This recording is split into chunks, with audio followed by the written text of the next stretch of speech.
आज हम एक कहानी को पढ़ने जा रहे हैं जिसका टाइटल है अ न्यू फ्लावर। और इस चैप्टर को लिखा है रस्किन बोर्ड ने। यह कहानी एक छोटी लड़की ऊषा और एक पीले रंग के नाजुक फूल की है जो ठंडी पहाड़ी पर अचानक खिलता है।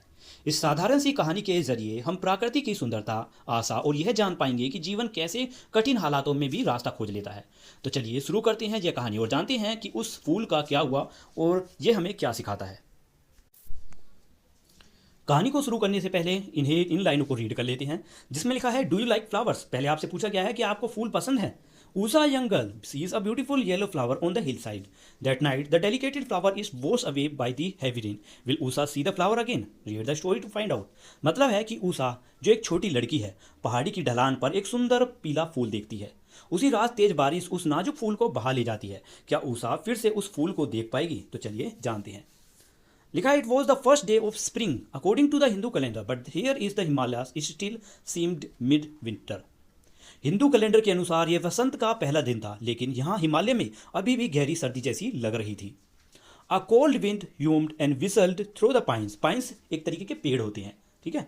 तो ठंडी हवा में, पाइन्स मतलब होता है चीड़ के पेड़, ये ठंडी हवा में चीड़ के पेड़ के बीच से गुनगुनाती और सीटी जैसी आवाज़ करती हुई बह रही थी। While dark rain clouds were swept along by the west wind only to be thrust back by the east wind। और काले बारिश के बादल पश्चिम हवा से आगे बढ़ते थे लेकिन फिर पूर्वी हवा से वापस धकेल दिए जाते थे। I was climbing the steep road to my cottage at the top of the hill. Narrator कह रहे हैं रस्किन बॉन्ड कि मैं पहाड़ी के ऊपर अपने कोटेज तक की खड़ी चढ़ाई पर चढ़ रहा था। When I was overtaken by 9 year old Usha Hari back from school. तभी 9 साल की ऊषा जो स्कूल से जल्दी जल्दी लौट रही थी मुझे पीछे छोड़कर आगे निकल गई। She had tied a scarf round her head to keep her hair from blowing. उसने अपने बालों को उड़ने से बचाने के लिए सिर पर सिर्फ एक स्कार्फ बांध रखा था। Her dark hair, black eye and pink cheek could be seen all the more clearly. उसके काले बाल, काली आंखें और गुलाबी गाल और भी साफ दिखाई दे रहे थे। Because of the patches of snow still lying on the hill side. क्योंकि पहाड़ी की ढलान पर अभी भी बर्फ की सफ़ेद परतें पड़ी थी इसलिए इसके बाल वगैरह बहुत ज़्यादा अच्छे से नजर आ रहे थे। Look, she said pointing a new flower. एक नए फूल की तरफ इशारा करते हुए उसने कहा, देखो। It was a single butter yellow blossom and it stood out like a bright star against the drab winter grass. तो लड़की ने कहा, उषा ने, देखो उस तरफ।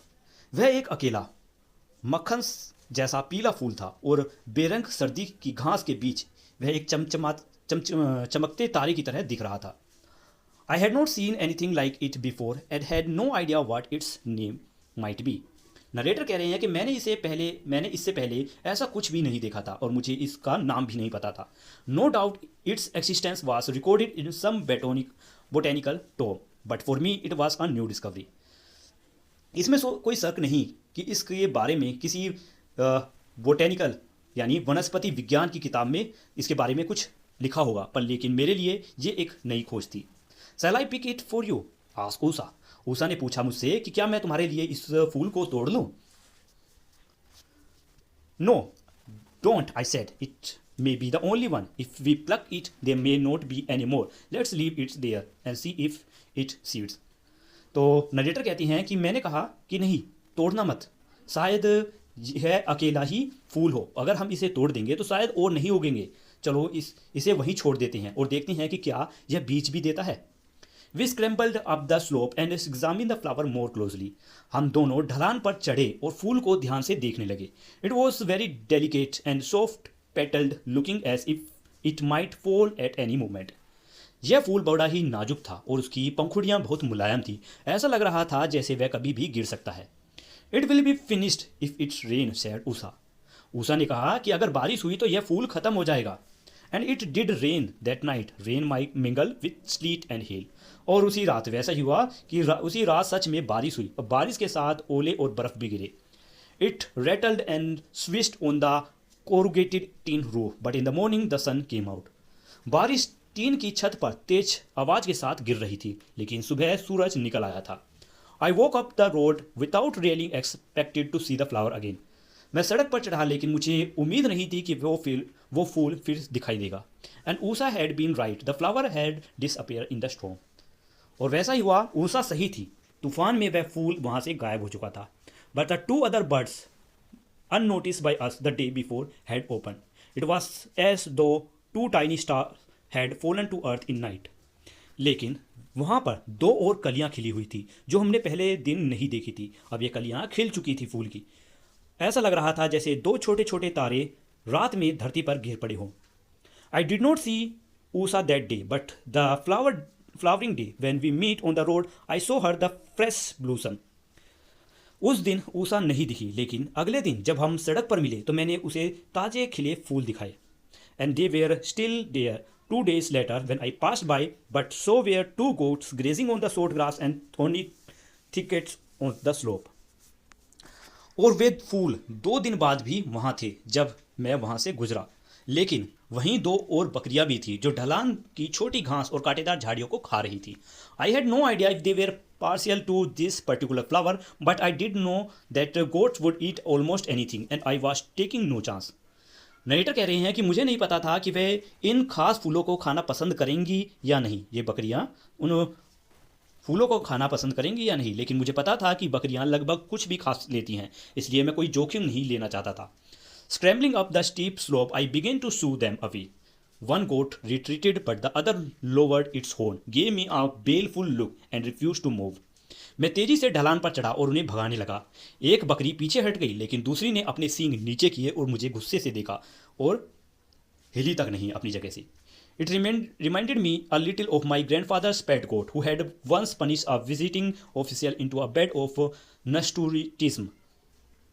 नरेटर कह रहे हैं कि यह मुझे मेरे दादा की पालतू बकरी की याद दिला गई, जिसने एक बार सरकारी मेहमान को गेंदा जैसे फूलों की क्यारी में ढकेल दिया था. So I allow discretion to be the better part of valour and backed away. इसलिए मैंने समझदारी को बहादुरी से बेहतर समझा और पीछे हट गया. Just then Usha came along and sizing up the situation came to rescue. तभी ऊषा, वो छोटी बच्ची, वहाँ आ गई और हालात को समझते ही मेरी मदद करने के लिए आगे आई. सी unfurled her pretty blue umbrella and advanced on the goat, shouting at it in a goat language. Narrator कह रहे हैं कि ऊषा ने अपनी सुंदर नीली छतरी खोली और बकरी की ओर बढ़ते हुए बकरी की भाषा में उस पर चिल्लाई. She had her own goat at home. क्योंकि ऊषा के घर पर भी खुद की एक बकरी थी. The best retreated and the flower and my dignity were saved. Narrator कह रहे हैं कि वे जानवर ऐसा करने से पीछे हट गया और फूल बच गए और मेरी इज्जत भी. As the days grew warmer, the flower faded and finally disappeared. I forgot all about them and so did Usha. जैसे जैसे दिन गर्म होते गए, फूल मुरझा गए और अंत में गायब हो गए. मैं उनके बारे में सब कुछ भूल गया और ऊषा भी.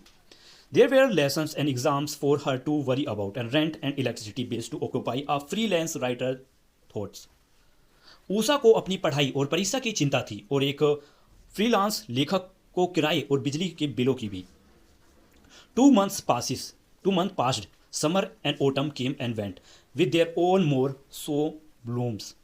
महीने बीतते गए, गर्मी और पतझड़ का मौसम आए और चले भी गए अपने रंग बिरंगे फूलों के साथ. And in no time at all, winter returned with cold winds blowing from all direction. और देखते ही देखते सर्दी फिर से लौट आई. हर दिशा में ठंडी हवाएं चलने लगी. One day I heard Usha calling to me from the hillside. I looked up and saw her standing behind a little cluster of golden star-shaped flower. एक दिन मैंने सुना कि ऊषा मुझे पहाड़ी से बुला रही थी. मैंने ऊपर देखा और उसे सुनहरे तारे जैसी आकृति वाले फूलों की एक छोटे से झुंड के पास खड़ा पाया. Not perhaps as spectacular as Wordsworth's field of golden daffodils, but nevertheless an enchanting sight for one who had played a small part in making sure they lived. शायद वह वर्ड्सवर्थ के सुनहरे डैफोडिल्स वाले फूलों के मैदान जैसा सुंदर नहीं थे, लेकिन फिर भी वे उस व्यक्ति के लिए एक मनमोहक दृश्य थे जिसने उन्हें बगीचे में एक छोटी सी भूमिका निभाई थी. मतलब एक साधारण इंसान के लिए यह बहुत बड़ा अच्छा सुंदर नज़ारा था. Where there had been one flowering plant, there were now several. जहाँ पहले केवल एक फूल या पौधा था, अब वहाँ बहुत सारे पौधे थे. Usha and I speculated on the prospect of entire hillside being covered with the flower in a few year times. Usha और मैंने सोचा कि कुछ वर्षों में पूरी पहाड़ी इन फूलों से ढक सकती है. I still do not know the botanical name for the little flower, I can not remember long Latin names anyway. मुझे अब भी उस छोटे से फूल या फिर बोटेनिकल के बारे में, उस जो पहले खिला था उसका नाम नहीं पता। वैसे भी मुझे लंबे लेटिन नाम याद भी नहीं रहते। But Usha tell me that she has seen it growing near the father's village on the next mountain and that the hill people call it basant which means spring. लेकिन नरेटर कह रहे हैं कि लेकिन ऊषा ने मुझे बताया कि उसने ऐसे ही एक फूल को अपने पापा के गांव के पास पीछे अगली पहाड़ी पर उगते हुए देखा है, और वहाँ के पहाड़ी लोग उस फूल को बसंत कहते हैं, जिसका मतलब है spring. Although I am just a little disappointed that we are not, after all, the discover of new species, this is outweighed by pure pleasure in knowing that the flower flourished in adversity. Narrator कह रहे हैं कि हालांकि मुझे थोड़ी सी निराशा हुई कि हम एक नहीं, हम वो पहले इंसान नहीं जिसने इस फूल की खोज की या इस फूल को खोज निकाला, लेकिन इस बात की खुशी ज़्यादा थी कि यह फूल कठिन परिस्थितियों में भी खिल सकता है, मे इट मल्टीप्लाई, और यह कठिन परिस्थितियों में भी फल फूल सकता है और बढ़ सकता है। तो यहीं पर यह कहानी खत्म होती है। उम्मीद है आपको कहानी अच्छे से समझ आ गई होगी। मिलते हैं नेक्स्ट वीडियो में क्वेश्चन आंसर्स के साथ। आज हम एक